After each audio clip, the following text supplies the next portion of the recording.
Uma decisão do juiz da comarca da região de Guaxupé autorizou a construção de 2 celas especiais no presídio Guaxupé-Guaranésia para receber menores infratores por um tempo determinado. Esses menores têm tido participação grande em crimes no sudoeste mineiro. Essa situação volta a trazer à tona na sociedade uma discussão que ainda é considerada muito delicada. Confira na nossa reportagem especial de hoje. De acordo com a Constituição de 1988, o menor de 18 anos que infringir a lei será amparado por uma legislação especial, no caso, o Estatuto da Criança e do Adolescente. Sendo assim, os casos não são tratados como crimes, e sim como atos infracionais. Deste modo, os adolescentes ficarão sujeitos a medidas socioeducativas. Ainda há a possibilidade de eles ficarem detidos em celas especiais dentro de complexos presidiários por um período de 5 a 45 dias. Estes espaços não possuem nenhum contato com os presos maiores de 18, seja físico ou visual. O delegado Gabriel Belchior João, da Polícia Civil, enxerga que o número de crimes envolvendo jovens em Guaxupé e região aumentou muito em relação aos últimos anos. Eles agem sozinhos ou a mando de quadrilhas especializadas. Com atos graves, onde foram cerceadas as liberdades de várias vítimas, em roubos, em alguns sequestros, em alguns cárceres privados.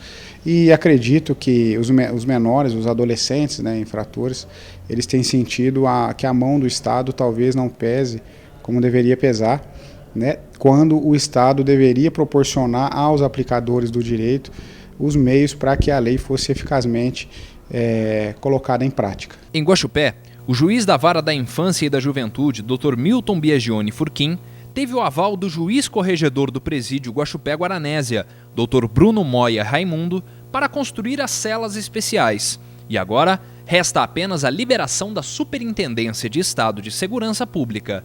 O magistrado, no entanto, vê que a medida é absolutamente paliativa e que depois deste prazo de no máximo 1 mês e meio, o menor vai estar de volta às ruas. Esse menor que estava ou que está numa cela de cadeia por 5 dias, imediatamente ele é posto em liberdade. Vai continuar cometendo seus atos infracionais da mesma forma. E ele, mais do que nós, sabe que realmente nada vai acontecer com ele, e fica esse círculo vicioso de nada que acontece. E a população pagando pato como sempre. A discussão sobre a maioridade penal é ampla e ainda bastante polêmica. Deve. Por quê? Porque de menor já sabe que de 18 anos já sabe o que ele está fazendo, não é? Sim. Por quê? Porque quem vota com 16 pode assumir as suas responsabilidades. Eu acho que prisão não conserta ninguém, não. Eu acho que, na minha opinião, isso aí não conserta, não. Deveria ser preso, sim. Por quê? Sei lá, porque se ele sabe, teve consciência de fazer coisa errada, ele tem que pagar pelos erros. Sim. Por quê? Porque os de menores têm que pagar pelos crimes que cometem, né? Pois é, o panorama ouvido nas ruas de Guaxupé corrobora 2 pesquisas recentes sobre esse tema que ainda é um tabu. Em janeiro, o Datafolha divulgou uma pesquisa em que 84% dos brasileiros aprovam a redução da maioridade penal. Na última semana, o jornal O Tempo de Belo Horizonte divulgou uma outra pesquisa dizendo que 4 em cada 5 mineiros também é a favor da redução da maioridade penal. No entanto, tanto a Justiça quanto a Polícia Civil dizem que essa é uma medida simplista e que não resolve todos os problemas. Ao governo não interessa hoje aumentar a população carcerária. Toda a legislação nossa hoje ela é voltada no sentido da despenalização. Toda a nossa legislação ela objetiva a fazer com que o criminoso, cumpra a sua pena diante de medidas alternativas. Nos Estados Unidos, por exemplo, eles adotam um critério diferente do Brasil, que é o critério biopsicológico, no sentido da responsabilização penal da pessoa. E lá nós temos visto inúmeras situações em que crianças e adolescentes têm praticado atos bárbaros, tirando a vida de várias outras pessoas. Por si só, a redução não vai mudar nada, pelo contrário, vai piorar a situação. Dr. Milton se considera um pessimista por não ver uma saída para essa situação.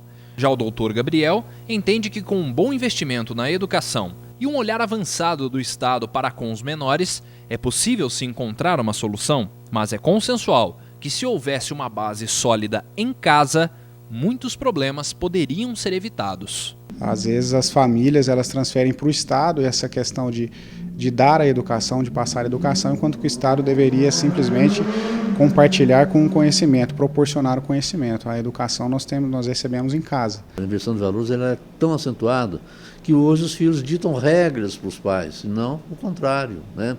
Então já vai daí, os pais não têm mais autoridade sobre os filhos. Por fim, o juiz da Vara da Infância e da Juventude avalia que o ECA é muito protetivo ao infrator sem pensar na vítima.